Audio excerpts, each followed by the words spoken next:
पंजाब में सिख सल्तनत 1799 से 1849 तक कायम रही और आज जिस मकाम पर मैं मौजूद हूँ इस जगह सिख सल्तनत का सूरज गरूब हुआ था।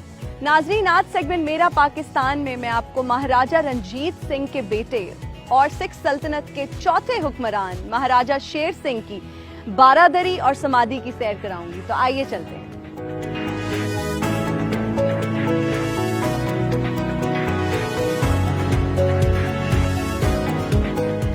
नाजरीन, इस वक्त हमारे साथ deputy director archaeology department mister Asim Dogar मौजूद हैं। उनसे जानते हैं इस जगह की हिस्ट्री क्या है। सर, सबसे पहले तो ये बताइएगा कि महाराजा शेर सिंह की ये जो बारादरी है किसने बनाई और ये कब बनी? ये 1841 में शेर सिंह ने बनाई। दरियाए रावी के किनारे उसने एक खूबसूरत बाग और उस पे यहाँ ये बारादरी 1841 में बनी।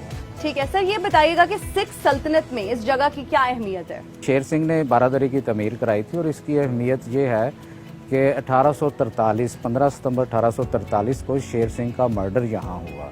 जब वो अपने ट्रूप्स का मायना कर रहा था तो अजीत सिंह जो उसकी फौज का कमांडर था उसने उसको कत्ल कर दिया इसी जगह पे। सर, ये बताइएगा कि महाराजा रंजीत सिंह ने महाराजा शेर सिंह को किन ओहदों से नवाजा था और कितने बखूबी उन्होंने अपने फराइज को निभाया?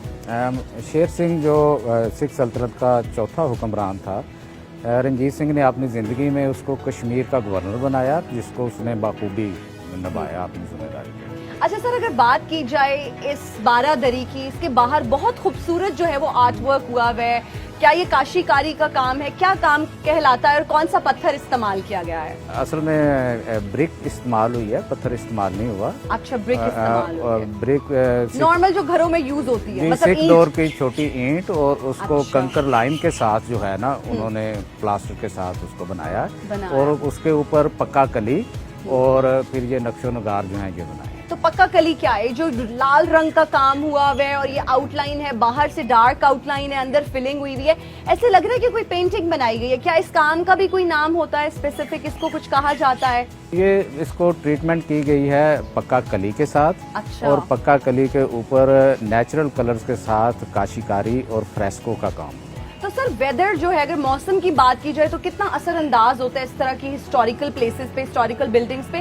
क्योंकि मैं देख रही हूँ कि बाहर ये जो एक साइड पे पैच है, ये साइड से हटा हुआ है, इसके ऊपर से जो काम है वो उतरा हुआ है, वो जो ऊपर पेंट हुआ है वो पैच वहां से खाली है और मिट्टी नजर आ रही है। तो वेदर की वजह से क्या होता है ये सब? जी, पंजाब का क्लाइमेट जो है ये सर्दियों में शदीद सर्द और गर्मियों में जो शदीद गर्म होता है और पुरानी इमारतों पे वेदर का बहुत असर होता है। जैसे आपने देखा कि ये जो पेंटिंग का काम है ये बाहर है, यहाँ बारिश भी इसके ऊपर होती है, तो ये क्लाइमेट की वजह से इसका डिके जो है ये हो रहा है। ठीक है सर, जितने भी हम मुगल एरा या फिर इस तरह के एरा को अगर देखें और उनके बाहर जो ये काम हुआ होता है, ज्यादातर वहाँ पे फ्लावर्स बने होते हैं, बर्ड्स बने होते हैं, फ्रूट्स बने होते हैं। तो ये सारी चीजें किन चीजों को सिग्निफाई करती हैं, किन चीजों को हाईलाइट करती हैं?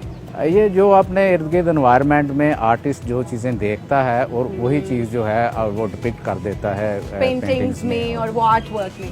बिल्कुल ठीक हो गया। सर, अगर ये दरवाजों की बात की जाए जो बाहर बनाए हुए हैं, क्या इनकी भी कोई खास लकड़ी होती है? जी, ये उसकी देवदार की लकड़ी के साथ ये बने हुए हैं। ये तो बहुत एक्सपेंसिव होते हैं और आजकल तो ये लकड़ी अवेलेबल भी नहीं होती। जी, बड़ी मुश्किल से अवेलेबल होती है। सर, ये बताएं कि किस दौर में इस इमारत को निस्तो नाबूद किया गया और फिर दोबारा कब बनाया गया? 1992 में जब भारत में बाबरी मस्जिद को शहीद किया गया तो उसके रिएक्शन में पाकिस्तान में बहुत सी तरीकी इमारत, खासकर जो मजहबी हिस्टोरिकल बिल्डिंग्स थी उनको मॉब ने गिरा दिया और ये इमारत इसको नजर आतिश कर दिया गया और मुकम्मल तौर पे तबाह हो चुकी थी। इसकी छत नहीं थी, इसकी दीवारें गिर गई थी और इसको ये जो बारादरी और समात दोनों को लोगों ने गिरा दिया। सर, जब डिस्ट्रॉय करने के बाद इसको दोबारा से बनाया गया, रेस्टोर किया गया, प्रिजर्व किया गया, तो कितनी ओरिजिनलिटी अभी बाकी है? क्योंकि कहते हैं कि जब एक दफा चीज डिस्ट्रॉय हो जाए और उसको नए सिरे से बनाना पड़े तो वो ओरिजिनल ऑथेंटिक हालत में नहीं रहती। जी, ये 2012 में पंजाब गवर्नमेंट ने इसका एक प्रोजेक्ट शुरू किया, ADP की स्कीम जो है वो लॉन्च की। तो हमने जो गिरी हुई दीवारें थी उनको रिपेयर किया। अच्छा। फिर इसकी छत बनाई, फिर इसके ऊपर पक्का कली जो है वो की, इसके ऊपर फिर फ्रेस्को पेंटिंग्स की। तो हमने तकरीबन 100% उसी हालत में इसको दोबारा बहाल कर दिया। सर हम चाहेंगे कि आप हमें अंदर से भी ये दिखा दें बारादरी।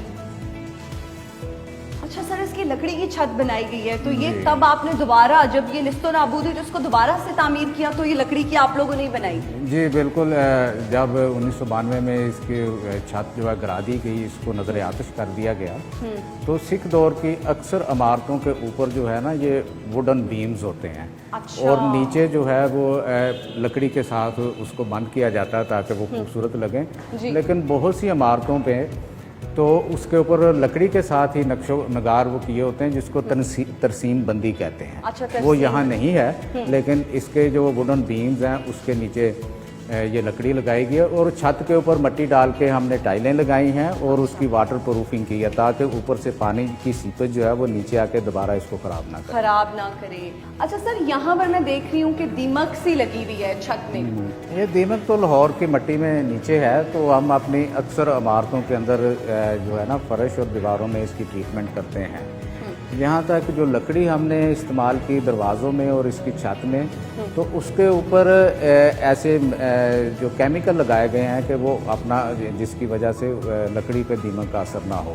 ये दीमक जो है ये जो पुरानी दीवारें हैं उनके अंदर से जाके ऊपर तक आई। ठीक है सर, यहाँ पर जैसा कि आपने भी बताया कि महाराजा शेर सिंह ने अपना काफ़ी वक्त गुजारा, तो जब वो यहाँ रहते थे तो उनकी क्या सरगर्मियाँ होती थी, क्या करते थे? असल में शेर सिंह की हुकूमत तो 1841 से लेकर 43 तक रही और वो काफ़ी मसरूफ़ रहा। ये उसने अपने लिए गार्डन बनाया था कि कोई फ़ारग वक्त मिले तो वो यहाँ आ जाए अपनी फैमिली के साथ। और जब उसका मर्डर हुआ तो उस वक्त भी उसके 2 बेटे इसके साथ थे, तो उसको यहाँ वक्त गुजारने के लिए बहुत कम मिला। अनफॉर्चुनेटली वो आया तो अपने ट्रुप्स का मायना करने के लिए यहाँ था और अजीत सिंह जो उसकी फ़ौज का कमांडर था उसने उसका यहाँ मर्डर कर दिया।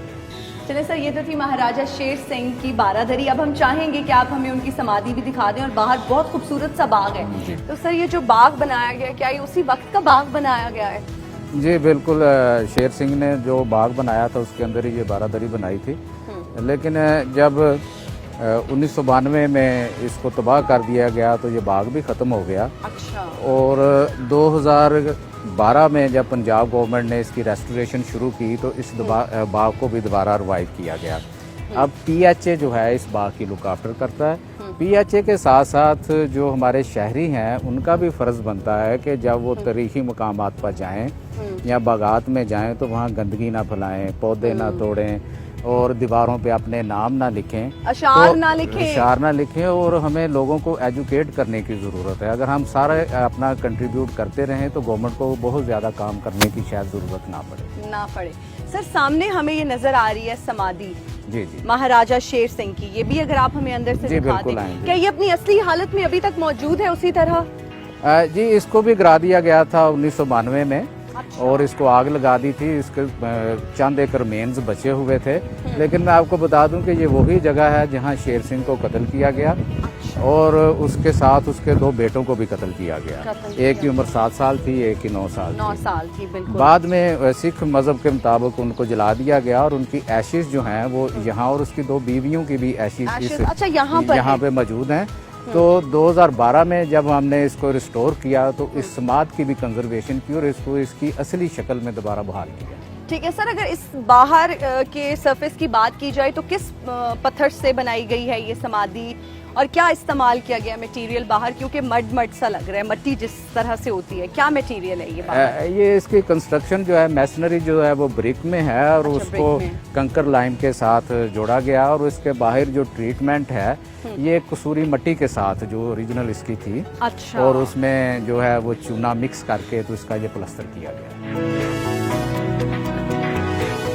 सर सारी जिंदगी महाराजा रंजीत सिंह ने ईस्ट इंडिया कंपनी के साथ बना के रखी, तो उनके साथ बिगड़ी कैसे? महाराजा की ज़िंदगी में तो महाराजा रंजीत सिंह के ज़ाती तल्लुकात ईस्ट इंडिया कंपनी के साथ बहुत अच्छे रहे और उसकी एक वजह ये भी थी कि महाराजा रंजीत सिंह की फ़ौज जो है वो बड़ी ताकतवर थी और उसको फ्रेंच जनरल्स ने ट्रेन किया हुआ था। अच्छा। तो अंग्रेज़ों के ख्याल में कि उनकी ज़िंदगी में अगर वो अटैक करते तो वो रंजीत सिंह से जीत नहीं सकते थे। तो अंग्रेज़ों ने भी अपनी ज़रूरत के मुताबिक अपने तल्लुकात रंजीत सिंह के साथ अच्छे बना के रखे। सर सिख जो थे ना ही मौशी तौर पर वो कमज़ोर थे ना ही अस्करी तौर पर वो कमज़ोर थे, फिर वो अंग्रेज़ से हारे कैसे, शिकस्त कैसे उनको मिली? یہ اصل میں رنجیت سنگھ کی وفات کے بعد جتنے حکمران آئے ان میں تخت کے لیے تخت نشینی کی جنگ کے لیے ان کی آپس کے درمیان میں جنگیں ہوئیں، ایک دوسرے کو نیچا دکھانے کے لیے محلاتی سازشیں شروع ہو گئیں، جس نے انگریز نے بھی اپنا پارٹ پلے کرنا شروع کر دیا۔